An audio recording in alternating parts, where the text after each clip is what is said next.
근데 이번에 그 모의고사 지문이, 독서 지문이 그렇게 막 억수로 어렵거나 하진 않았죠? 풀만했죠, 그지? 다른 때에 비해서는 좀 그랬던 것 같다. 그리고 그런 느낌이 더 들었던 또 이유 중에 하나는요. 지금 우리가 수업 시간에 풀고 있는 3학년 모의고사 독서 지문이 좀 많이 어려운 것들이 많다 보니까 상대적으로 좀 할만한 느낌이 더 들었을 거예요. 그래서 어려운 거 풀 때 너무 막 머리 아파서 또 힘들어하지 마시고요. 또 이렇게 알게 모르게 이 사고를 했던 것들이 또 습관이 만들어졌던 게 있어서 결국 이런 지문 볼 때 많이 편해지는 게 맞지. 자, 출발하겠습니다. 지금 사회, 법, 그리고 경제가 복합적으로 나와 있는 그런 문제의 세트였죠. 그래서 문항수도 좀 이렇게 많았습니다. 보통 이렇게 5문항 넘어가게 되면 대부분 복합 세트예요. 법이랑 경제, 그래서 사회 지문이라고 보시면 되고요. 자, 문제는 21번의 내용 일치, 불일치 문제 또 역시 나오는 문제 그대로죠. 이거 실시간으로 바로 풀 수 있으면 좋고요. 이런 문제 절대 틀리면 안 되죠. 22번에 가의 의미를 물었습니다. 가 봤더니 역시 이거 문맥 문제구나. 답이 쉬웠다면 이 문단 안에서 답의 힌트가 있었을 거고요. 그렇지 않았다면 그 다른 문단에서 또 답의 힌트가 좀 있었겠죠. 23번의 기억, 니은, 디귿의 문제입니다. 봤더니 다 거의 용어예요. 그지? 그래서 이런 방식 세 가지의 어떤 차이점 그런 것들을 반드시 확보하셔야 또 풀 수 있는 그런 문제였네요. 항상 나오던 형태의 문제입니다. 24번에 또 보기가 깔려있는 뭐다? 사례 문제입니다. 그지? 역시 갑이라는 인물 그리고 을이라는 인물이 지문에 어떤 용어와 또 결부가 되는지 연결시키면 선택지를 또 이렇게 쉽게 볼 수 있을 것 같습니다. 마지막 25번은 어휘 문제였죠. 자, 어휘 문제는 안 할 겁니다. 혹시나 필요하면 얘기하세요. 어휘 문제는 안 할 겁니다. 근데 필요하면 얘기하세요. 자, 1문단 가겠습니다. 세금은 하고 시작하네요. 우리가 1문단의 역할 아시죠? 전체 이야기를 이끄는 중심 내용. 주제가 그지 1문단에서 거의 던져질 경우가 많습니다. 세금에 대한 이야기인가 보다. 국가 또는 지방자치단체가 각종 행정 서비스 등에 필요한 경비를 마련하려고 자 그리고 뭐 하기 위해 뭐 하려고 이런 말 나오면 보통 뭐다? 목적이죠. 여러분 파작 같은 문제 풀 때도 목적 이런 거 꽤 많이 나오거든요. 특히 독서 지문에서 많이 묻진 않아도 파작에는 많이 물어요. 네, 이런 담화 표지를 통해서 목적이 있는지 없는지 배경을 제시했는지 없는지 그렇게 여부를 판단할 때 도움이 될 수 있는 표지입니다. 그리고 1문단이기 때문에 역시 주제를 제시할 수도 있지만 이렇게 배경이라든지 하게 대한 취지에 대한 목적이라든지 그런 이야기가 1문단에서 나올 확률이 높습니다. 다시 한번 볼게요. 국가 또는 지방자치단체가 주체가 되겠고요. 각종 행정 서비스 등에 필요한 경비를 마련하기 위해서 쉽게 말하면 나라에서 우리한테 서비스를 주고 싶어. 예를 들어서 뭐 가로등도 놓아야 되고 그죠 여러 가지 어떤 CCTV도 깔아야 되고 할 거 많아. 근데 그것도 어디서 써? 돈에서 나와야 될 거 아니에요. 돈이 필요하죠. 그러면 국민이 내는 그 세금의 일부에서 그지 그걸 쓰겠지. 그래서 어떤 대가를 지급하지 않고 납세 의무자로부터 징수해내는 금전 또는 재물로서 일단 여기까지 세금의 개념 정의를 내주고 있다. 그죠? 역시 우리가 정의는 출제 요소인지 아시죠? 체크했을 거고요. 여기서 우리가 핵심적인 단어를 또 뽑아낸다면 뭐 해야 돼요? 서비스 등에 필요한 경비를 마련하려고 목적했고요. 어떤 대가를 지급하지 않습니다. 이게 무슨 말이야? 여러분 생각해봐. 여러분이 돈을 내면 그 돈의 대가로 뭔가 여러분한테 주잖아요. 예를 들어서 저기 뭐죠? 아마스빈 가가지고 돈을 주면 저런 거 준단 말이야. 저게 뭡니까? 돈에 대한 대가란 말이야. 근데 우리는 나라에 세금을 내면 뭐 안 줘줘. 근데 당장은 저렇게 뭔가 물건을 주진 않지만 결과적으로 보면 나중에 추후에라도 뭐가 돌아옵니까? 이런 행정 서비스가 돌아온단 말이에요. 물건이 당장 돌아오진 않지만 행정 서비스가 돌아온다는 겁니다. 추후에. 하지만 당장 돈을 줬을 때 바로 뭔가의 대가를 주지 않습니다. 그래서 대가를 지급하지 않고 납세 의무자가 누굽니까? 우리죠. 그죠? 징수하는 금전 또는 재물이었다.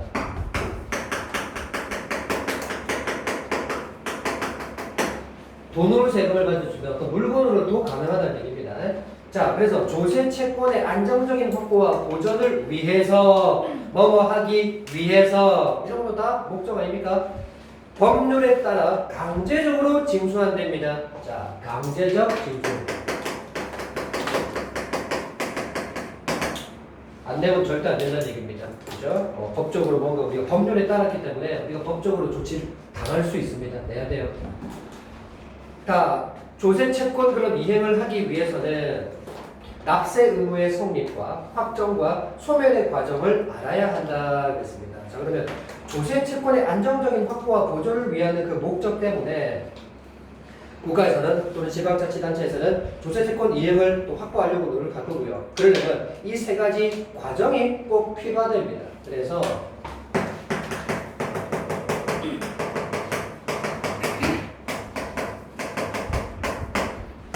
이것을 이행하기 위해서 세 가지를 알아야 된답니다. 지금 우리는 1문단 마지막에 나열되고 있는 걸 만났죠. 그럼 이 내용들이 본문 전체를 지배할 내용이라는 얘기입니다. 첫 번째, 납세 의무의 성립.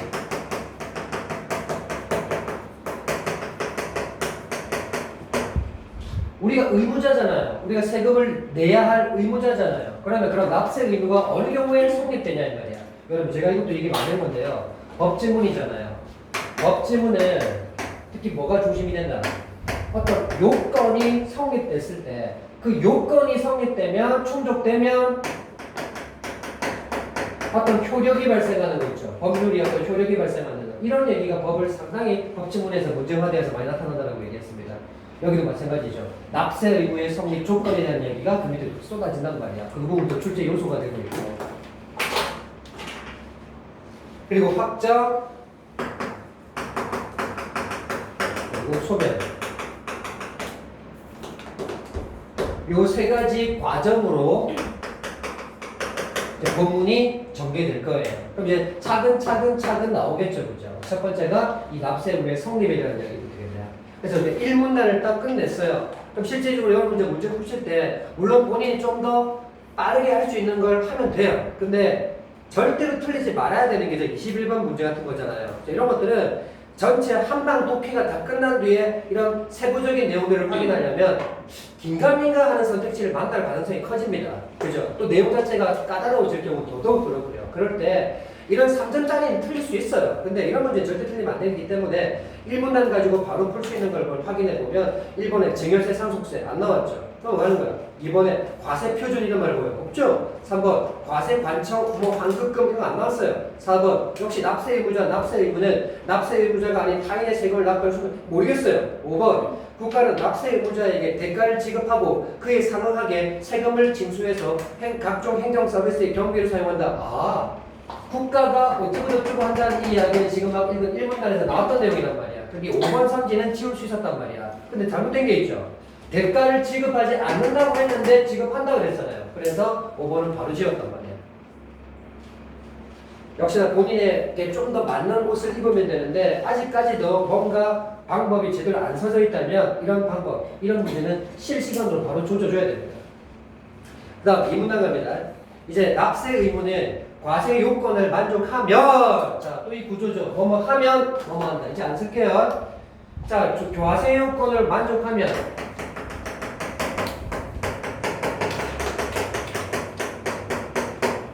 X 하면 Y 한다. 위에 뭔데요?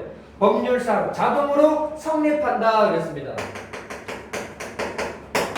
근데 여러분, 과세 요건이 만족되면 성립한대요. 주어가 없네요. 뭐가 성립하는데요? 바로 이 문단 첫 번째 문장의 주어는 납세 의무는 하고 시작했어요. 이게 있잖아요.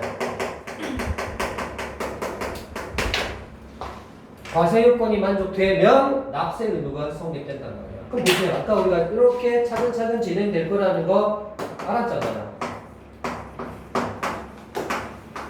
그럼 순서적으로 나오겠죠. 생각을 하고 있고 예측을 하고 있었다면 뻔하게 나오고 있다는 얘기예요. 자, 역시 출제 요소였습니다. 그럼 과세 요건이 만족되면 이랬으니까 그 과세 요건이 또 중요하겠죠. 또 이런 생각해주면 너무 좋았고요. 자, 이제 갑니다. 과세 요건은 바로 나옵니다. 세금을 낼 의무가 있는 납세 의무자. 여러분, 쉼표 보는 순간 또 무슨 해야 돼? 아, 납세 요건을 나열하고 있구나. 납세 요건에 해당하는 얘들이구나. 라고 생각해야죠. 결국 계속 했던 말 반복입니다, 여러분들. 그걸 얼마나 여러분이 잘 기억하고 있다가 쉽게 문제를 찾아내는지 바로 그 차이밖에 없어요. 맨날 이렇게 씨부리고 독해해 주는데도 자꾸 이런 생각 안 하고 본인 마음대로 하고 있다. 그래서 되면 괜찮은데 안 되면 바꾸셔야죠. 자, 그 다음에 세금의 대상이 되는 물건이나 행위인 과세 물건. 물론 이런 말들도 내가 지금 잘 모르겠다라고 한다면 지금 읽고 있는 과정에서 수식어들이 이 개념을 정의내리고 있는 말로 이해하셔야겠죠. 물건, 행위까지가 여기다 포함되는구나. 그죠? 필요하다면 이거 우리가 표시해두면 되는 거야. 그 문제에 연관됐다면 다시 돌아오면 되니까 빨리. 과세 물건의 수량이나 금액인 과세 표준. 이건 수량이나 금액. 다음. 과세 표준에 대한 세금의 법정 비율인 세율. 그러니까 내가 세금을 얼마 내야 할지는 과세 표준이라는 게 딱 나오면요. 그 금액이 나오죠. 그럼 그 과세 표준을 바로 내는 금액이 아니고요. 그 과세 표준 구간들이 있어요. 여기는 없지만 그 구간에 따라서 내야 될 세율들이 딱 정해져 있어요. 예를 들어서 나중에 여러분도 그 월급을 받고 뭐 대기업에 들어가서 그죠? 회사원으로 활동할 수도 있고 아니면 자영업자가 될 수도 있잖아요. 그럼 부모님 중에서 자영업자분 계실 겁니다. 저도 자영업자예요. 어쨌건 세금을 냅니다. 1년에 한 번씩. 소득세라는 걸 세금을 내는데 여기도 그런 내용이 나오고 있죠. 그래서 과세 표준이라는 게 딱 정해져 나옵니다. 그러면 그 구간들이 있어요. 예를 들어서 1년에 내가 얼마를 버는지 이 구간에 들어가는지 이 구간에 들어가는지 점점점 금액이 높아지겠죠. 그래서 이런 구간들마다 내야 될 세율들이 있어요. 예를 들어 5%, 10%, 15% 이런 식으로. 당연히 많이 번 만큼 많이 내겠죠. 그죠? 우리 세금은 누진세 적용이기 때문에. 자, 그래서 이렇게 일단은 과세 요건에 해당되는 얘들이구나.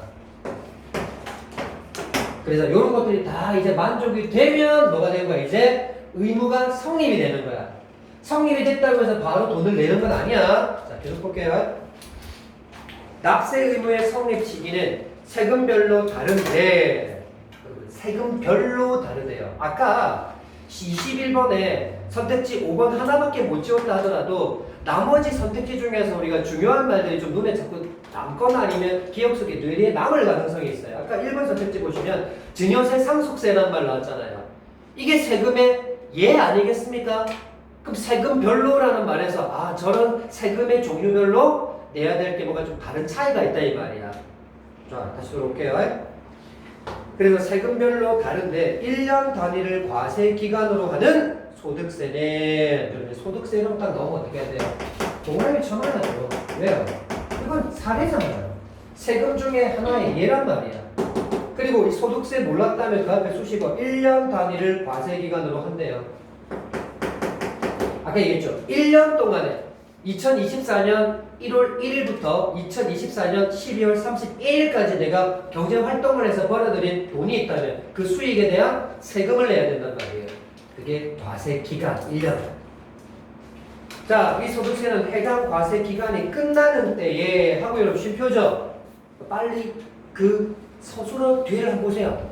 다 납세 의무가 성립한다라는 말이 서술어에 바로 밑에 보이죠? 그래서 이렇게 1년 단위를 하고 있고 그리고 해당 과세 기간이 끝나는 기간.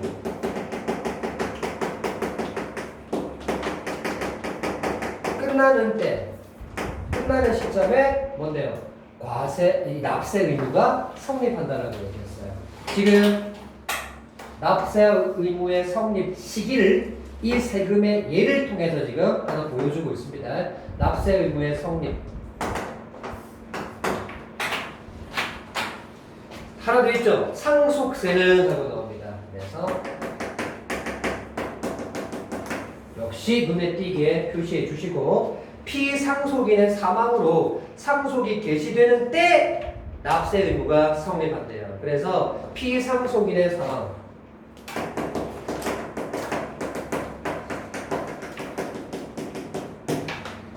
그래서 사망을 하고 상속이 개시되면 그러면 납세 의무가 성립이 된다고 합니다. 그러면 자, 이 납세 의무의 성립 시기가 세금별로 다르다라는 것을 또 알려주고 있잖아요. 그래서 아까 그 위에 문장 세금별로 다른 대하고 쉼표 찍은 게 이유가 그 뒤에 예를 들어서 그 다른 걸 설명해 주겠다는 그 쉼표였던 겁니다. 이렇게 문장부도 여러분 조금씩 이제 볼 줄 알게 되면 앞으로 어떤 내용이 또 예측이 가능해져요.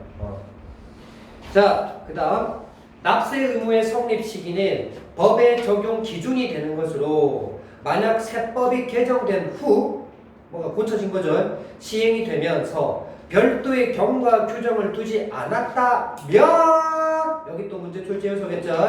납세 의무가 성립한 당시의 법령이 적용된다 그랬습니다. 다시 볼게요. 만약 세법, 즉 세금에 대한 법, 그 세법이 개정된 후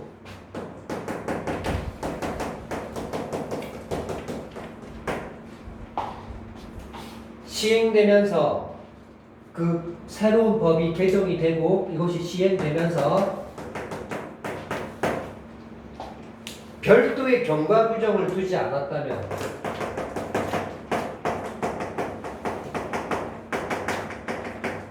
없다면 그러니까 어느 정도 시간이 흘러서 새롭게 개정된 법을 적용하겠다라는 그 경과 규정이 없다면 그러면 뭘 따라야 하는 거야?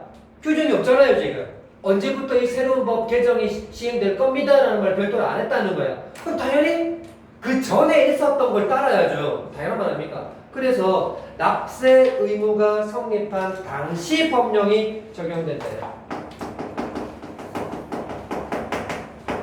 납세 의무가 성립한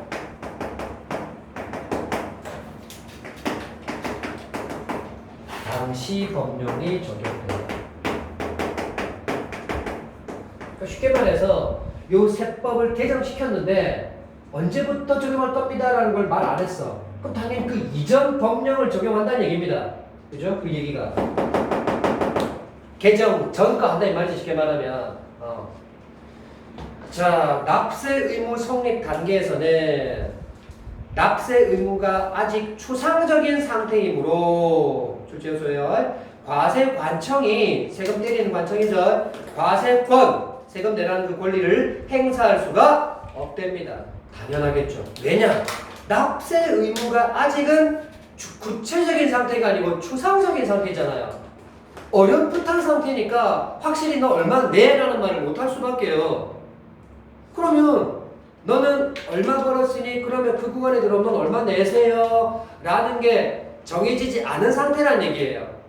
그러니까 과세관청도 더 행사할 수가 없는 건 당연한 말입니다. 그렇다면 이 가라는 말 안에는 어떤 말을 더 전제하고 있냐면 이 납세 의무가 아직 추상적이니까 이걸 또 구체적으로 만들기 위한 뭔가 다른 어떤 과정들이 더 필요하다는 거예요. 그 추가 과정이 더 필요한데 그게 만족되면 그때 과세권을 과세관청이 행사할 거예요. 그 이야기가 숨어 있는 겁니다, 지금. 그러면 우리는 지금 읽은 내용에서는 아직 납세 의무를 좀 더 구체화시키는 어떤 추가 과정을 아직 모르겠단 말이야. 그러면 그 뒤에 문단에서 답의 근거가 나올 수 있단 말이에요. 자, 그러면 가에서 납세 의무가 추상적이니 좀 더 다른 과정을 추가해 볼까요? 갑시다. 이 문단까지도 읽었습니다, 이제. 그럼 21번에 증여세 상속세는 납세 의무자가 탄로할 가능성이 없다. 일단 상속세에서도 모르겠지만 증여세는 아직 안 나왔습니다. 요거가 2번 세금의 대상이 되는 물건의 법정 비율을 과세 표준이란다. 보세요. 과세 표준이란 말 요거 아까 정의 나왔잖아요. 근데 아까 과세 표준은 뭐였어요? 금액이나 뭐 수량이었죠. 법정 비율은 세율이었잖아요. 요것도 지웠어야죠. 기억날 때 바로바로 지웠어야 돼요. 자, 나머지는 아직 역시도 풀 수 없었을 겁니다. 네. 계속 가요. 3문단.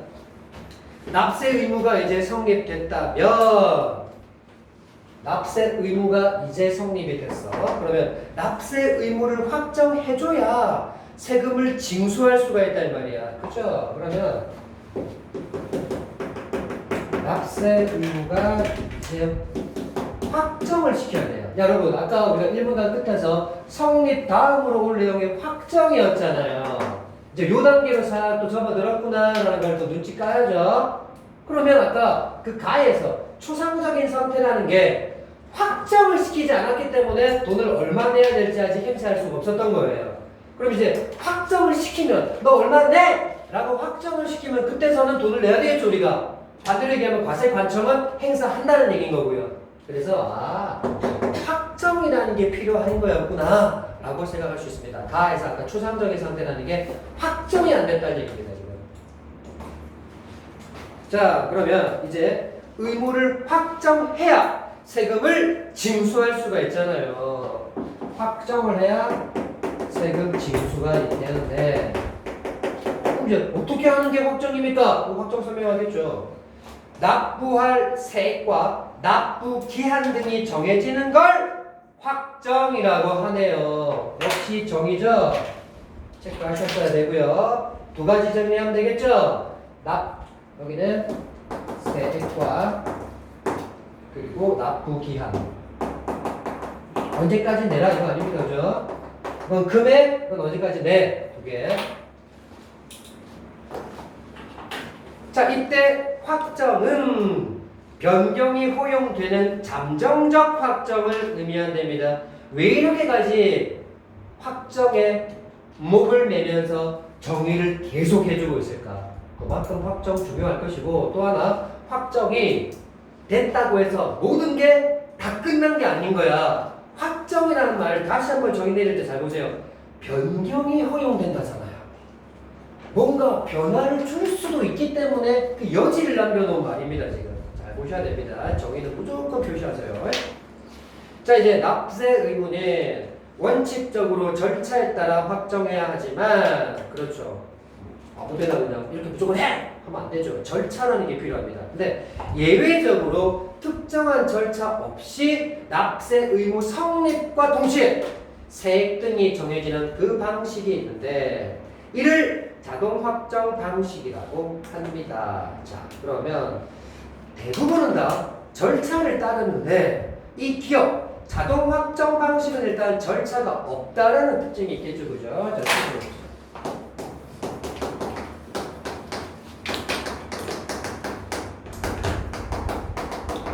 또 하나의 용어였고요.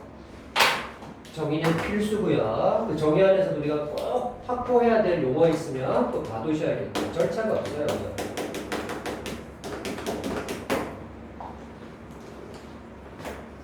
그러니까 지금 여기서 이 말이 기억, 이해, 듣기로 계속 이어질 텐데 대비되는 짝 3개가 나온다고 생각하시면서 읽어줘야 되겠고 확정과 관련된 이야기입니다. 지금 확정.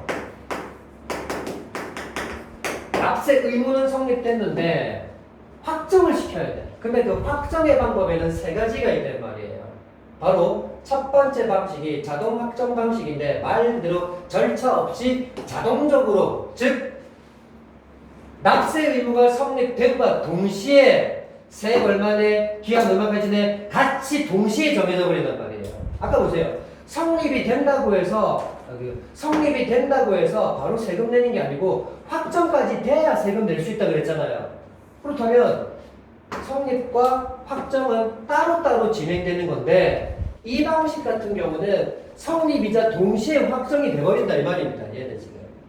그래서 자동 확정 방식에 절차가 없다. 성립과 동시에 바로 확정이 되는 거나 마찬가지다. 확정이란 말은 뭐다? 세액 얼마 내고 납부기한 언제까지 내라 라는 말이 바로 나온다는 얘기입니다. 그럼 우리가 이제 예상할 수 있죠. 니은이 됐건 디귿이 됐건 그 다음으로 나올 이 방식들은 얘하고 차이를 줄 거야. 왜? 좀 전에 대부분 방식은 확정 방식은 절차를 따른다 그랬는데 얘는 예외적이잖아. 그럼 나머지는 절차를 따른다는 이야기가 나올 수밖에 없겠죠. 계속 갑니다. 자, 그래서 절차 없이 납세 의무 성립과 동시에 세액이 정해진다. 세액이라는 말을 보는 순간 여러분 머릿속에 이걸로 빨리 바꿔치기 해야 돼요. 세액은 곧 확정이란 말이에요. 이렇게.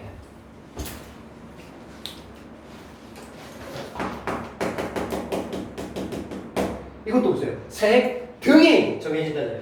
왜 세액 등일까요? 얘도 있으니까요.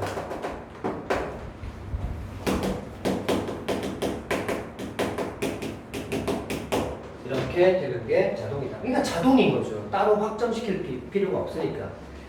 자, 국가는 이 방식을 통해 세금 수입을 조기에 확보할 수 있다. 이 뒷문장은 여러분 개념 정의 끝에 나왔으니까 이 방식의 중요한 또 특징이 될 만한 말이겠죠. 그죠? 보시죠. 국가가 조기에, 즉 아주 빠른 시기에 이 세금 수입을 확보할 수 있다. 그러니까 나라는 결국 이 세금으로 운영돼야 되잖아요. 근데 올해 어느 정도의 세금이 걷어들지 그런 걸 충분히 예상해서 각 부처에 그 돈을 알맞게 배분해 줄 것이고 쓸 거란 말이야. 그러니까 세금이 어느 정도 들고 여기서 막 여러분 한 달 용돈이 정확하게 얼마 내가 꼬박꼬박 받는다를 안다면 거기에 맞춰서 내가 생활을 할 수 있잖아요. 그런 것처럼. 자, 이제 3문단까지 봤습니다. 그러면 21번에서 우리가 치울 수 있는 게 봤더니 따로 없다, 그지? 계속 넘어갑니다. 그리고 23번이 이 기업과 관련된 또 문제였잖아요. 그럼 기업 가지고도 할 수 있는지 가보는 거예요. 23번에 1번.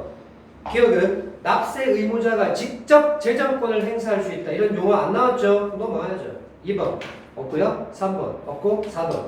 기업에 따라 납세 의무자가 신고했으나 세계 미달하게 신고한 경우, 자, 미달 신고 이런 거 아직 안 나왔죠? 넘어가야죠. 4, 5번. 기업은 납세 의무가 성립할 때 하고 여러분들 쉼표 찍었어요. 그 다음에 어떤 말과 함께 쓸 수 있는지 봐야죠. 납세 의무의 확정 효력이 생긴다. 이거 읽어야죠. 그 봐. 이건 할 수 있잖아. 기업은 자동 확정이야. 납세 의무가 성립할 때 납세 의무의 확정 효력도 같이 생긴다 그랬잖아. 맞잖아, 맞게.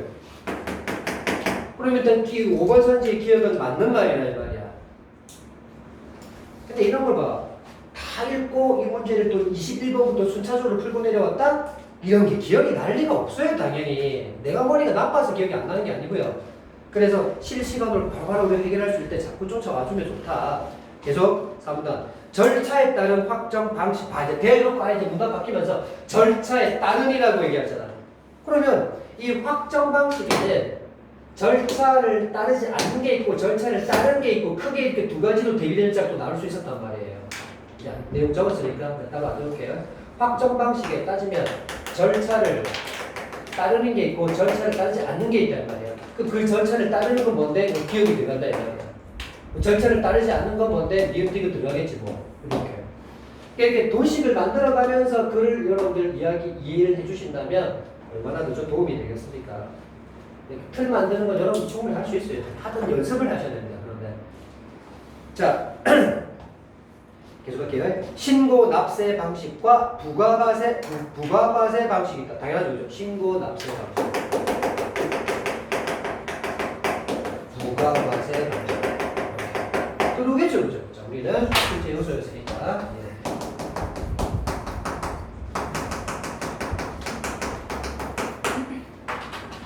이 말에서 벌써 답이 안 나와요. 여기 또? 뭐 딸이 할 필요 없어. 자동이야. 자동 확정이 돼. 근데 여기는 뭔가 신고를 해야 된다는 얘기잖아요. 당연히 누가 하겠습니까? 돈 낼 사람. 납세 의무자가 신고해야 되겠죠. 갑니다. 이 두 방식은 납세 의무자가 우리가 과세 표준 신고서를 제출하는, 즉 우리가 내야 돼. 즉 신고를 한다는 점에서 동일하나. 그럼 일단 이 두 녀석의 공통점이다. 그래서 역시 공통점은 중요하죠. 공통점 차이점 할 때 공차 나오면 표시하시고, 둘 다 뭐야? 과세 표준 신고서를 제출한다는 말과 똑같은 말이 뭔데? 신고한다는 말과 똑같은 말이야. 그러니까 이 대체할 수 있는 말도 계속 확보하라고 그랬죠. 과세 표준 신고서를 제출한다는 것은 신고한다는 말과 똑같은 말이야. A는 B다. 대체하는 게 왜 중요한지는 선택지에서 계속 여러분들 신경 쓰라고 제가 강조했고요. 계속 이거 가지고 문제 만들기 때문에 그래요. 자, 동일 하나. 이후 절차는 다르다. 그죠? 지금부터 이제 그 절차의 차이점을 언급할 때 내용적으로 그 다른 점도 확보하면서 읽어야 되겠죠. 가죠. 니은 신고 납세 방식은 납세 의무자 스스로 해당 세금의 세액을 계산해서 신고함으로써 납세 의무를 확정하는 거야. 자, 주체는 납세 의무자가 하는 거고 자기 스스로 하는 거야. 내가 얼마 낼게요. 그죠? 그 세액을 계산해서 그래서 신고하는 거야. 그지? 이미 신고한다는 거 다 알고 있었던 내용이고 제목도 신고인데요. 자, 그래서 납세 의무를 확정하는 거야.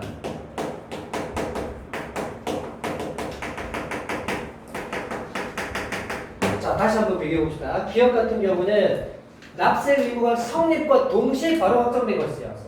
근데 그 납세 의무가 성립됐다고 해도 바로 확정이 되는 게 아니라 자기 스스로를 이렇게 과세표준 신고서를 다 작성해서 자기가 내는 신고해야까지 그때 확정이 되는 거였어. 자, 이제 프리랜서나 개인 사업자 여러분 딱 이런 말 딱 보는 순간 또 생각해야 돼요. 얘다 생각해야죠. 개념이 이렇게 설명됐는데 갑자기 뭔가 구체화된 인물들이 나왔잖아. 그러면 얘다 생각해야죠. 프리랜서. 말 뜻은 알죠? 여기 종북에 있는 사람 아닙니다. 개인 사업자. 의 소득세 신고. 나오죠? 소득세. 아까 우리 소득세는 여기서 만났습니다. 1년 동안의 과세기간이 있고 그게 끝나는 때 이제 납세 의무가 성립한다 했던 그 용어가 여기서 나왔어요. 자, 그러면 이제 신고 납세 방식이라는 말이 많이 나오면 바로 소득세를 생각하셔야 된다는 얘기예요. 이 방식은 납세 의무자 스스로 똑같은 말 납세 의무를 확정하게 되는 했던 말이잖아. 스스로 확정한다고요. 똑같은 말이죠. 때문에 국민의 재정권 자, 이 단어가 머릿속에 또 남아야 된단 말이야. 아까 우리 어딨어?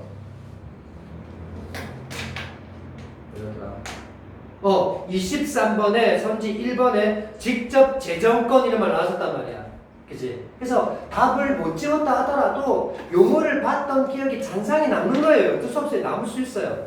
그때 빨리 한 번 더 확인해 주시면 되겠죠. 그렇죠? 그렇다면 기억이 아니고 니은이네요. 재정권 행사를 하는 건 기억이 아니고 니은이잖아요. 해서 이 23번의 일반 선지는 기억과 니은의 위치를 바꿔줘야 되겠네요. 어차피 문제 똑같이 안 됩니다. 이런 거 얼마든지 여기서는 적절한 걸 물었지만 답이 5번이었지만 1번 선지를 저렇게 바꿔 놓으면 1번이 답인 거예요 또. 그죠? 똑같이 되지 않습니다.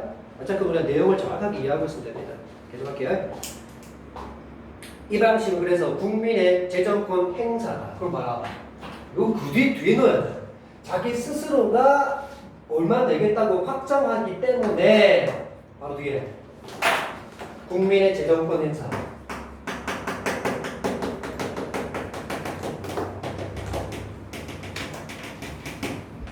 의 측면에서 본다면 다른 방식보다 더 민주적인 방식이었다. 더 민주적인. 그렇잖아요.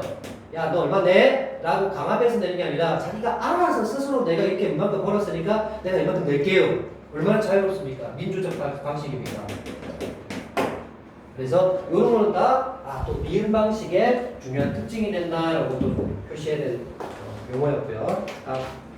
신고 납세 하지만 신고 납세 의무자가 미신고하거나 자진 신고했지만 법률을 위반하는 경우 여러분 안 적을게요. 뭐뭐 할 경우 뭐뭐 한다. 실제로 소유자 이렇게 법에는 경우 많이 나온다고 했습니다. 그럼 정리해 봅시다. 이 신고 방식 안에서 미신고했어.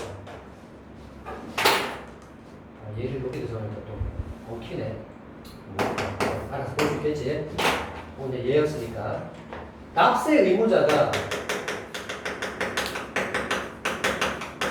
스스로 신고해서 확정해야 되는데 정상적인 케이스잖아. 그런데 신고를 안 했어. 그러니 뭐야?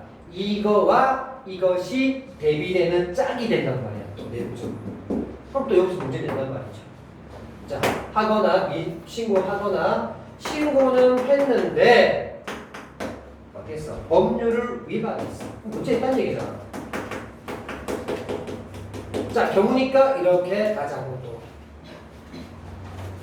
거나 와가 나오면 슬래시 알지? 자, 그렇게 법률을 위반한 경우 등이 발견되면 세무조사를 거쳐 이거 기업하는 사람 개인 사업하는 사람들 제일 무서워하는 거죠. 국세청에서 사람 떴다는 거, 뭐 떨죠, 그죠? 그래서 세무조사를 거쳐 과세관청에서 세액을 결정합니다. 우리가 스스로 하면 되는데 이게 안 한 거야. 했는데 위반했어. 그러니까 이제 국가기관에서 나서야지. 과세관청에서 뭐 하는데 너 얼마 내? 하고 세액을 결정해 준단 말이야. 네가 낸 거, 네가 처음에 신고한 거 그거 잘못된 거잖아. 새끼 어디서 꼬라치고 있어? 너 이만큼 내? 해서 세액을 결정해 주고 그리고 그 세액을 결정할 때 2차적으로 납세 의무가 확정이 되고 1차는 여기였겠죠. 1차는 여기였겠죠. 근데 이게 위반이 됐으니까 이건 아니고 이게 맞아 하고 이제 2차가 확정이 되는 거죠. 이게 진짜라는 말이에요. 이게 진짜. 그래서 확정되고 1차적으로 그럼 확정된 납세 의무는 효력을 상실해야겠죠. 1차적으로 내가 신고했던 거는 상실해야죠. 법률 위반했으니까 이거는. 무효.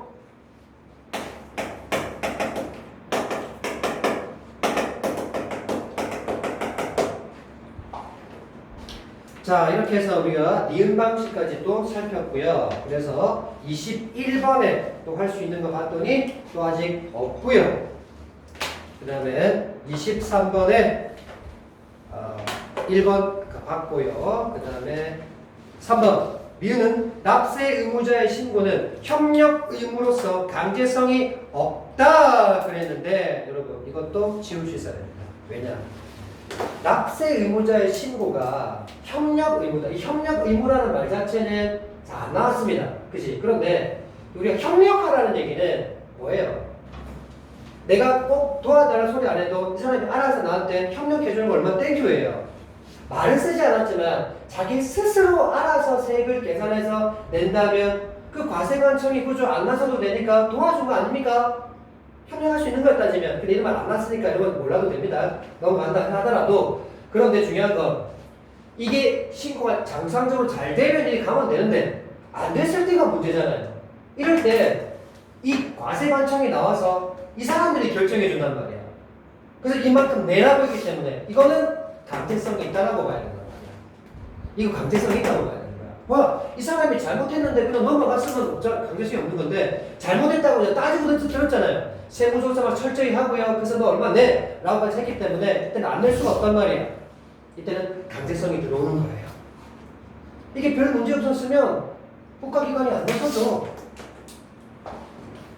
그리고 우리 여기서 세금이라는 것은 강제징수다라는 것을 또 봤단 말이에요. 이거 세금 아닙니까? 자, 그 다음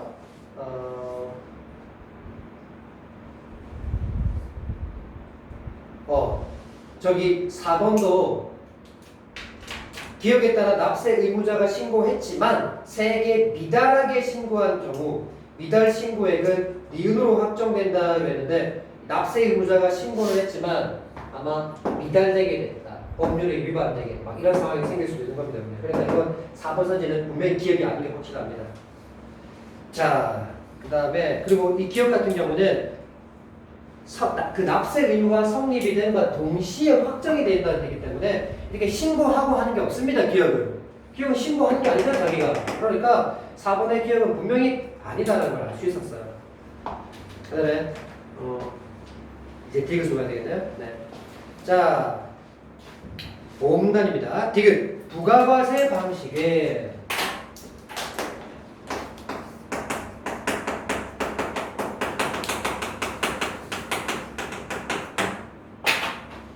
납세 의무 확정권을 과세관청에만 부여하는 것으로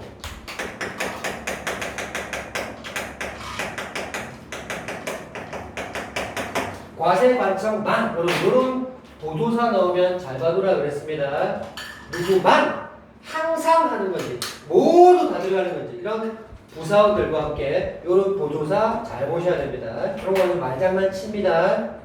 그래서 과세관청만 부여받아야 됩니다. 뭐? 납세 의무 확정권.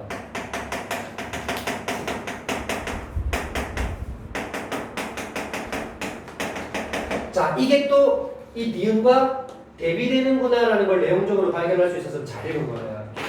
보세요. 스스로 알아, 스스로.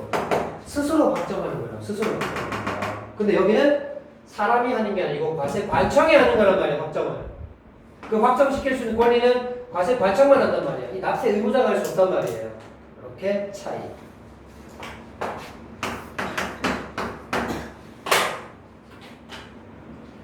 자, 그러므로 납세 의무자의 신고를 토대로 이상이 없으면 과세관청이 이제 확정을 한단 말이야. 여러분 확정 이꼴 뭘 떠올라야 된다고요? 금액 얼마? 그리고 언제까지 내? 세액과 납부 기한이 떠올라야 됩니다. 자, 그런데 자 만약 신고에 탈루 정황이 발견돼 그럼 여러분 바로 그 위의 문장과 이 문장은 대비되는 짝입니다. 또 느껴져요? 자, 신고를 했는데 납세 의무자가 신고는 했는데 그 이상이 없어. 즉 정상이야. 정상적으로 신고를 하면 누가? 과세관청만 확정권이 있다 그랬으니까 자, 과세관청이 확정을 해줬죠. 그죠?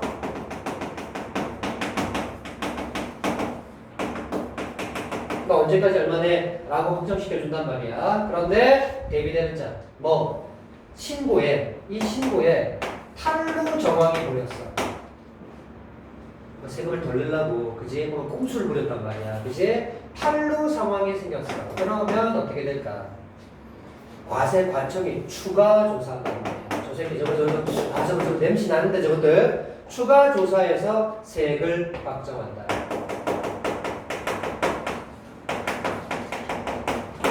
이렇게 내용적으로 대비되는 자.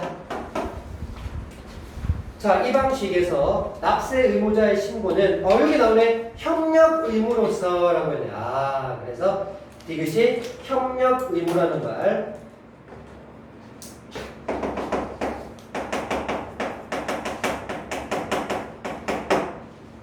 의무로서 확정 효력은 가지지 못한다. 아, 그럼 협력 의무만 넘어갈 게 아니고 협력 의무가 있었기에 그 뒤에 이 결과가 따른다는 거야. 협력 의무였기 때문에 확정 효력은 가지지 못한대.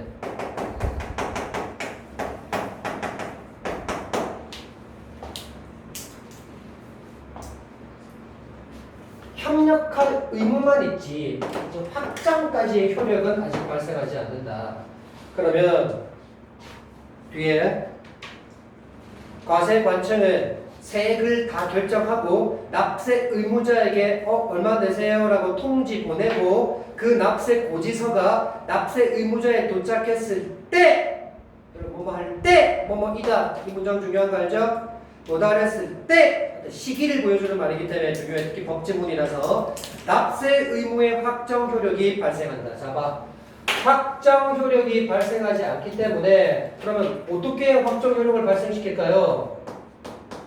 대비된 장 내용 이제 여기 나온 거야. 그치? 그러면 확정 효력이 발생하는 건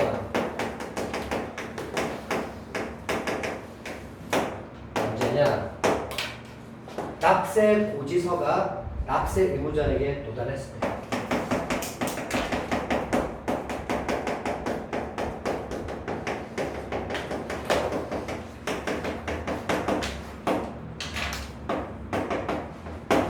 그때 확정 효력이 생기고, 우리 특히 법지문에서 이 효력이 발생하는 어떤 시기 상당히 중요하다고 했잖아요. 그죠?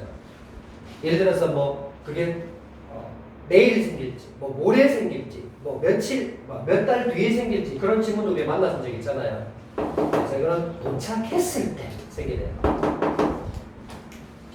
자, 그다음 이제 증여세, 증여세 나왔네요. 증여세, 상속세는 탈루의 위험이 높기 때문에 이 방식으로 납세 의무를 확정한답니다. 아무래도 세금을 덜 내려고 꼼수를 부리는 세금의 종류다 보니까 스스로 납부하세요, 신고하세요라고 맡길 수가 없단 말이야.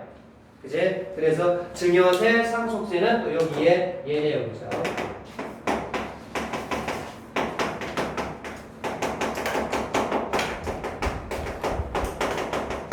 실제로 질문 안에서 문제 풀 때 설명한다고 이것도 필요할 것 같아서 정리하는 건데 실제로 풀 때는 그죠? 그거랑 그거랑 또 이게 뭔가 차이를 보이는지 분명히 있을 거라 생각하고 신고 납세 방식에 해당하는 얘가 소득세였다. 자, 이 방식에는 이게 또 얘구나.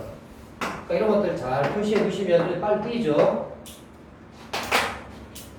자, 그리고 이제 5문단 가지고 우리 21번에 1번 바로 되죠. 지금에서 나왔습니다. 납세 의무자가 탄로할 가능성이 높다라고 했잖아요. 벌써 지웠고요. 그리고 이제 3번, 4번 남았다. 그죠? 오케이. 자, 그 다음. 이 21번 문제가 보통 일반적인 일치, 불일치 문제가 거의 마지막 문단까지 안 가도 거의 답이 탁탁 나오는 경우가 많은데 이 문제 같은 경우는 끝까지 가야지 답이 나옵니다. 그죠? 끝까지 가야 됩니다. 자, 그 다음에 우리 22번 문제 같은 경우도 납세 의무가 아직 추상적인 상태라는 것은 과세관청이 그 과세권을 왜 행사를 못했느냐?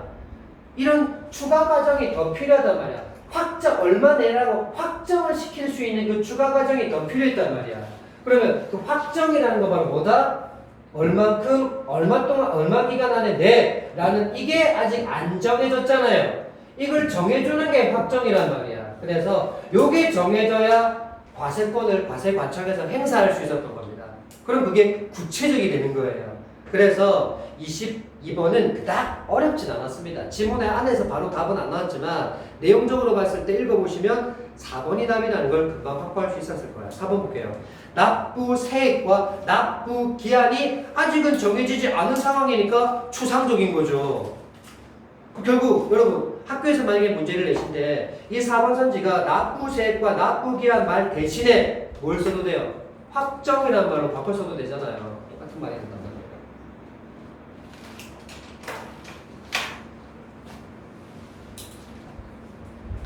자, 그 다음에 그리고 23번 같은 경우에도 2번 선지에 디귿은 절차에 따라 납세 의무가 확정되기 때문에 더 민주적이다라고 했는데 우리가 더 민주적인 방식은 니은이었잖아요. 역시 그 개념에 들어갈 특징적인 말들을 확보하셨다면 저도 쉽게 풀었다. 그리고 와달리라고 했는데 절차에 따른다는 점에서는 와달리가 아니라 둘 다 똑같은 거잖아요. 둘 봐보세요. 절차를 따른다는 점은 둘 다 똑같은 거잖아요. 곳곳에 틀려놓은 겁니다, 지금. 그 다음 5번에도 디귿은 납세 고지서가 납세 의무자에게 도착했을 때 그렇죠. 했죠. 그러니까 이런 것들은 출제 요소가 안 될 수가 없다는 거예요. 그래서 그 문장 담화 표지를 여러분들이 계속 꼼꼼하게 안 놓쳐주신다면 선택지에 나오고 있다는 거예요. 계속 이렇게. 자, 이제 6문단 갑니다. 그런데 신고 의무가 있는 납세 의무 확정 방식에서 신고해야 할 세액보다 적게 신고한 경우, 또 경우 나왔습니다. 아까 저기 어디 있어요? 저 23번 선지 4번에 신고 이거 있었던 말 여기 있었네, 그지? 신고해야 될 세액보다 적게 신고했어.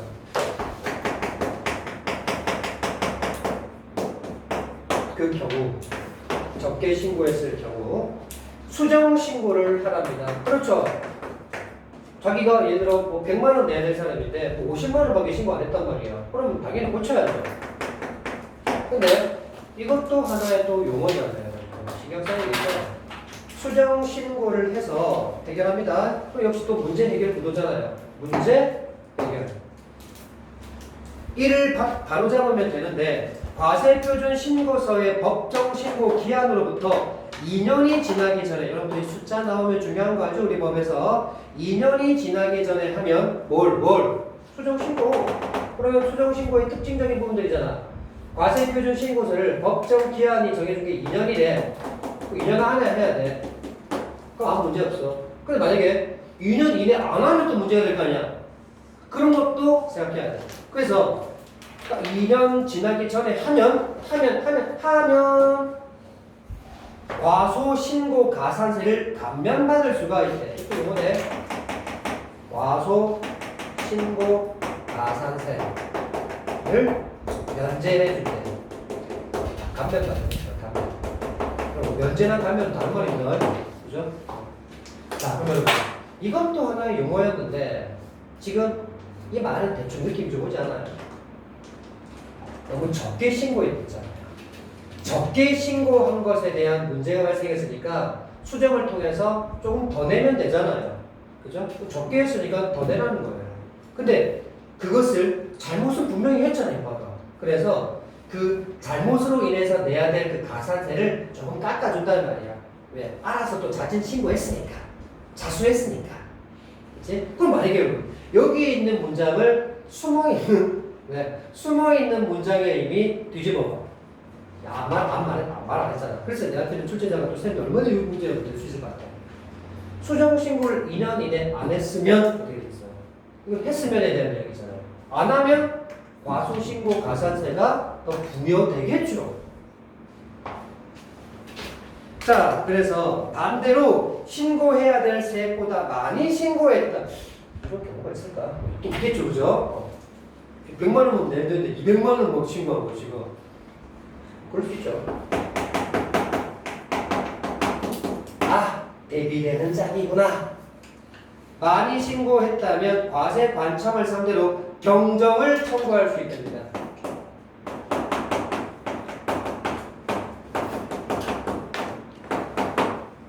여기는 신고고요. 납세 의무자가 해야 되는 거겠죠? 여기 청구한대요. 물론 납세 의무자가 청구하는 거죠. 근데 대상이 있단 말이야. 이게 바로 과세 관청. 그러니까 이 경정이라는 말 밑에 있죠. 과세 표준과 세액에 오류 또는 탈루가 있는 경우에 이미 확정된 세액을 과세 관청이 바꿔주는 거란 말이야. 아, 저 사람 저만큼 낼 필요는 없었는데 너무 많이 신고했네. 그럼 바꿔줘야지. 청구가 들어왔으니까. 이제 자, 그러면 이제 경정 청구는 하고 또 시작됩니다. 그럼 또 이 용어의 중요한 이야기 하겠죠. 수정 신고와 마찬가지로 라는 좀 답안 표지 보는 순간 옆에 뭐 적어야 돼? 공 적어놔야지. 공통점이잖아. 나온다고.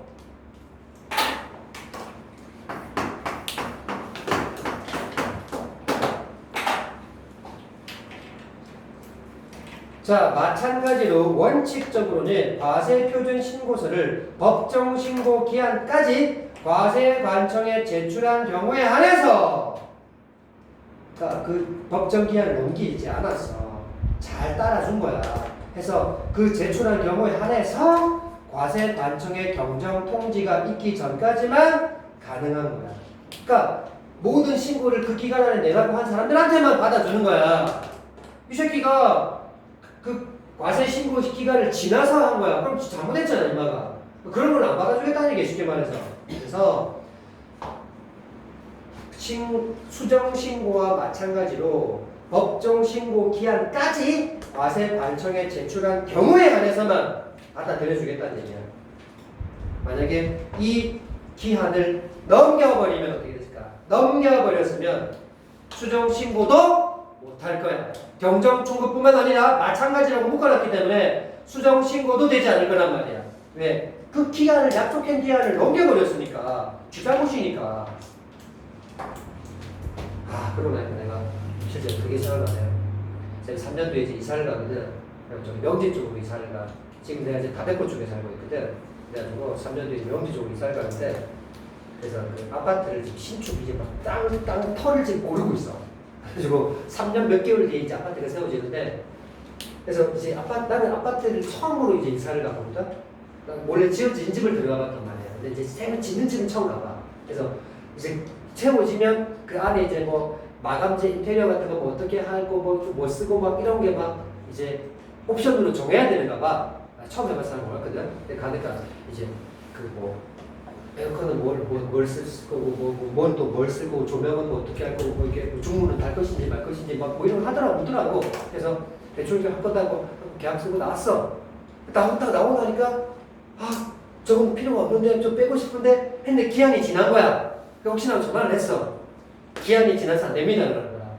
딱 이 케이스야. 기한이 지나면 안 해준다는 거야.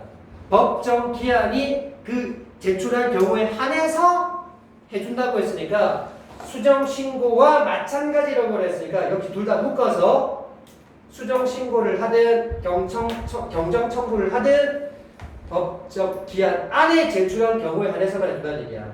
이 기한이 넘어버리면 수정 신고도 안 받아주겠다는 얘기인 겁니다, 결국은. 그럼 그 잘못한 것에 대한 부담은 그 사람이 또 다 지어야겠죠. 그래서 자 이제 6문단까지 봤고요. 6문단에서 여러분 21번 여전히 남은 거 해결 안 되죠, 그죠? 마지막 문단 갑니다.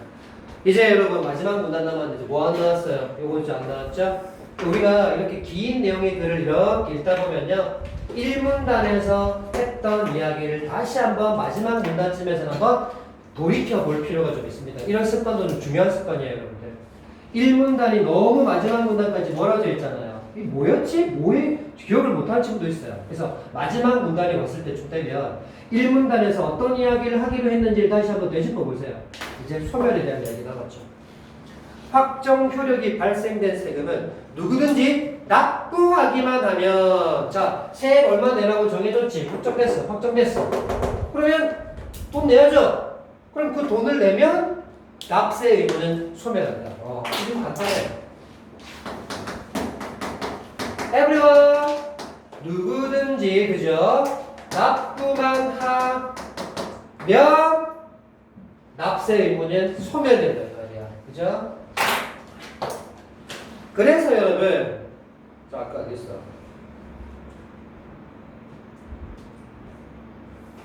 저기 21번에 4번 선지. 납세 의무자의 납세 의무는 납세 의무자가 아닌 타인이 세금을 납부한 경우에는 소멸하지 않는다. 에이, 누구든지 돈만 내면 소멸된다 그랬잖아. 그래서 여기도 틀렸죠. 누구든지 내면 의무는 소멸됩니다. 자, 그리고 마지막. 비록 납부하지 못했다 하더라도, 세금 납부하면 못하면 어떡해, 돈이 없었나봐, 못했다 하더라도 다른 세금에서 환급금이 발생한 경우, 여러분 마지막까지 주목했어야 되죠. 경우 납부를 못했어. 그런데 다른 세금에서, 내가 냈던 다른 세금에서 환급금이 생긴 거야. 환급금 뜻 알아요? 예를 들어서 내가 세금을 냈어. 근데 낸 세금보다 어디 뭐 공제를 하고 하다 보니까 내가 돈 많이 낸 거야. 50만 원만 내면 되는데 내가 100만 원을 냈어. 그럼 50만 원 돌려받아야 되잖아. 나라에서 너 많이 냈네, 돌려줄게. 그래서 돌려주는 돈을 환급금이라고 얘기합니다. 그러면 이 환급금은 바로 받느냐? 아니, 문제는 납부하지 못한 세금이 있다라고 얘기했잖아. 그러면 이 사람한테 바로 환급금을 안 주고 이 돌려줘야 될 돈을 이 납부하지 못한 그 세금에 충당한단 말이야. 물론 여기서 이 금액이 좀 더 남는 금액이 있으면 이거 돌려주겠지. 오케이? 근데 납부 못한 게 50만 원이야. 근데 환급금이 50만 원이야. 이걸로 충당시켜버린단 말이야. 바로 안 주고. 이거는 각종 우리 그 나라의 어떤 그런 데이터가 다 있기 때문에 여러분이 신경 안 써서 뚝뚝뚝 다 하고 지하고 이렇게 날라올 거예요. 자, 그래서 과세관청의 직권으로 미납세금에 먼저 충당함으로써, 그래서 여기에 먼저 내게 한단 말이야. 사람한테 안 돌려주고. 그래서 납세 의무가 소멸되기도 한다. 그래서 소멸에 대한 이야기 크게 두 가지죠. 첫 번째, 누구든 내면 돼. 근데 만약 못 낸 게 있다. 그래서 내면 돼, 소멸. 못 낸다, 대비되는 자. 그러면 환급금으로 충당할 수도 있다. 자, 그러면 이제 우리 21번에 4번 선지 할 수 있죠. 5번 할 수 있죠. 나도 3번 할 수 있죠. 과세관청은 납세 의무자의 환급금을 미납세금에 충당했잖아요, 지금. 그래서 5번, 3번이 정답이었다. 자, 그러면 24번 가자. 윙크 참고하여 적절치 않은 걸 찾으세요. 지금부터 여러분 뭐 생각해야 돼? 읽었던 내용의 개념의 용어들이나 아니면 사례들 이제 적용시킨다고 생각하면서 가자. 답은 현재 동그라미 회사의 프리랜서 어디서 프리랜서 여기 있네. 이제 딱 머릿속에 뭐가 떠올라야 돼. 이게 또 연결된단 말이야. 이게 이 방식이. 그러니까 이런 걸 잡아내면 이런 문제 너무 쉬워지고, 저런 걸 기억 못하면 이 문제는 어려워지는 3점짜리가 되는 거야 또. 자, 프리랜서로 근무 중이다. 답은 소득세를 또 여기서 또 잡았어도 되잖아. 신고 납세 방식은 프리랜서 개인 사업자 들어오고 소득세 있었단 말이야. 이렇게. 그러면 10줄 세면 옆에 신고 납세 방식이라고 적어 놓는단 말이야. 내가 직접 푼 거 딱 적어놓는단 말이야, 나는. 왜? 까먹거든. 자, 그 다음. 그래서 납부하기 위해 2023년 1월 1일부터 12월 31일까지 회사로부터 받은 소득을 계산해서 과세표준 신고서를 작성하고 관청에 제출했대. 자, 그런데 다음날 갑은 회사로부터 받은 소득의 일부를 빠뜨리고 신고한 사실을 알게 되었다. 여러분, 요 문장은 또 지문에 있었던 어떤 말과 연결돼요? 적게 신고한 거잖아요. 또 이렇게 연결시켜야죠. 그러면 뭐 하면 되는데 이 문제는 수정 신고로 해결할 수 있잖아. 이렇게도 연결돼야 된다. 그것도 2년 안에 이제 자, 그 다음 한편 을은 2024년 4월 30일에 피상속인의 사망으로 여기도 아까 부분이 있었잖아. 어디 갔어? 상속세. 이제 부가과세 방식에는 상속세가 있었고, 자, 그래서 피상속인의 사망으로 아까 상속세에 대한 용어도 있었죠, 그죠? 결국 피상속인이 뭐네? 상속인이라는 게 돈 물려받는 사람이 상속인이잖아. 그럼 뭐 돈 물려주는 사람이 피상속인이잖아.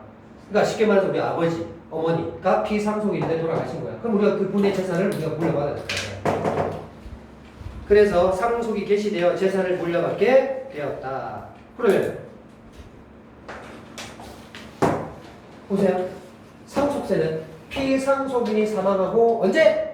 상속이 개시된 시점에서 납세 의무라는 게 성립이 되는 겁니다. 이제 납세해야 될 의무. 왜? 자기가 꽁돈 받은 거잖아. 열심히 노동을 해가지고 돈을 번 게 아니라 꽁돈 받은 거잖아, 부모님한테. 그러니까 세금 내야 된단 말이야. 그러니까 세금 내야 될 의무가 성립된 거란 말이야, 이제. 아직 확정은 아니다, 그죠? 네. 얼마를 내야 될 거는 세액이 다시 계산되겠지. 그래서 을은 상속세를 계산하여, 그래서 상속세 보는 순간 뭘 써야 되는가? 또 부가과세 방식이 적용되구나 라고 생각했어야 된다. 그 과세표준 신고서를 작성해서 과세관청에 제출했다. 잘했다. 단, 갑과 을은 모두 수정신고 경정 청구를 할 수 있는 기간이 남아있었다. 그랬대. 여러분, 아까 기간에 대한 이야기 아까 마지막 안 읽었네, 그지? 자, 다시 올라가서 지문에 5년 나오는 기간 안 읽었잖아. 마지막 문단 그 위에 다시 올라갈게. 그래서 그 제출한 경우에 한해서 과세관청의 경정통지가 있기 전까지만 가능하고 과세표준 신고서의 법정 신고 기한으로부터 5년이 지나기 전에 해야 된대요. 자, 그러면 아까 수정 신고는 몇 년? 2년이었죠? 어디 적었어요? 어디 있어요? 안 적었나? 적었는데? 어디로? 그렇죠. 아닌데? 아니야. 이렇게 기간도 당연히 법치문에서 기간 중요하죠. 자, 그러면 이제 알고 있습니다. 선택하죠. 1번 답이 법정 신고 기한을 넘긴 후에 나잖아. 기간 안에 하면 되는데 넘겨버리면 안 될 거야. 그래서 넘긴 후에 소득세를 신고했다면 이건 신고자 문제잖아. 소득을 일부 누락한 사실을 알았더라도 수정 돼 안 돼? 수정 안 된단 말이야. 맞지? 수정 신고를 할 수가 없다. 그래서 아까 한해서 신고 기한까지 낸 경우에 한해서라고 얘기했단 말이야. 그러면 봐줄게. 신고 수정할 수 있게끔 봐줄게. 그런 겁니다. 2번 을이 상속세 신고할 때 신고해야 될 세액보다 적게 기재한 과세표준 신고서를 과세관청에 제출한 후 수정 신고를 하지 않았다면 모두 이 사람 잘못이지 과소신고 가산세를 때려맞겠지. 이런 말이죠.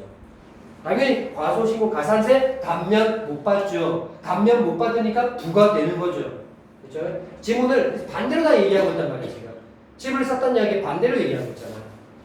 3번 을이 신고해야 될 세액보다 많이 신고하고 과세관청의 납세 고지서를 받았다면 과세표준 신고서의 법정 신고 기한으로부터 5년이 지나기 전에 그렇죠. 이게 가능하죠. 경정 청구 내가 잘 신고했고요. 기한 안에 그리고 긴 신고 기한으로부터 5년도 지나기 전입니다. 그러면 이 사람은 할 만큼 충분히 해놓은 사람이에요. 그러면 청구, 수정 다 가능합니다. 4번 갑과 을이 법정 신고 기한 내에 과세 표준 신고서를 과세관청에 제출한 시점에서는 갑과 달리 을은 납세 의무가 확정되지는 않겠군 했는데, 여러분 갑과 을이 둘 다 과세 기간 안에 다 제출했어요. 그래서 갑과 달리 을은 그랬을 때 을은 뭐가 적용돼?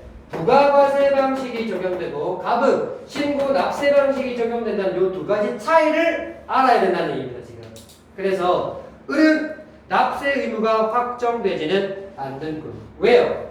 부가과세 방식에서는 을이죠. 언제 확정 효력이 발생합니까? 납세 고지서를 통지하고 납세 의무자를 받았을 때 효력이 발생한다고 했잖아요. 그러니까 다르잖아요, 두 개. 그러니까 맞았단 말이야. 이 을은 협력 의무였기 때문에 부가과세 방식의 특징은 협력 의무로서 확정 효력은 발생하지 않는다 그랬어. 그럼 언제 발생하느냐? 이거 했을 때 발생한단 말이야. 근데 이거는 니은에서는 없었던 내용이니까 와달리가 맞단 말이야. 자, 그럼 이제 5번이 왜 틀렸느냐? 개정된 세법이 24년 5월 1일에 시행되면서 아까 지금 이거 나왔었죠? 세법이 개정된 이후에 세법이 개정 후에 이제 시행이 되는데 별도의 경과 규정을 안 뒀대. 그럼 어떻게? 그 개정 전에 적용이라고 얘기했었잖아요. 그러면 시행되면서 별도의 경과 규정을 두지 않았다면 뭐 똑같아? 갑과 을은 개정 이후에 세법을 어떻게 적용해? 전에 거 적용된다 그랬잖아. 그지? 이건 좀 쉬웠지? 답은 좀 쉬웠어 오히려. 그래서 개정 이후에 세법을 적용한 X.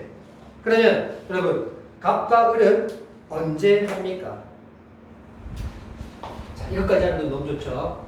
좀 문제의 똑같이 안 낼 거니까. 갑은 이 사람이에요 지금. 이 사람은 소득세죠.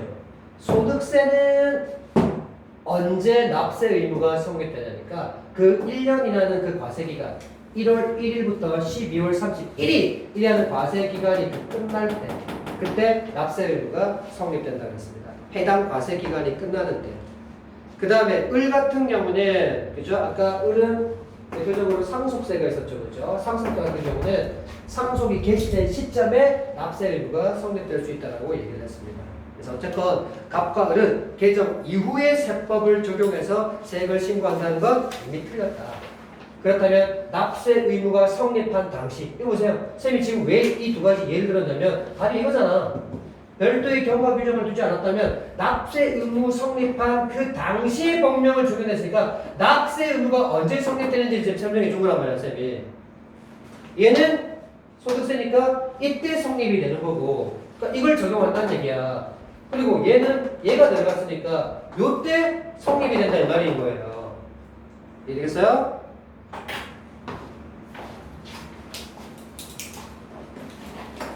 자, 일단 요거는 여기까지 하고